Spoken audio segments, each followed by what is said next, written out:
Pagsubok, tadhana'y kailangang harapin. Huwag matakot, tayo'y sabay-sabay na mangarap.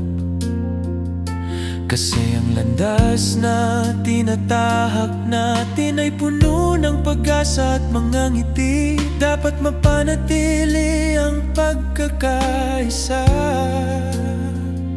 Sa bawat hakbang, tagumpay ay makakamit. Kahit gaano man ang hirap at sakit,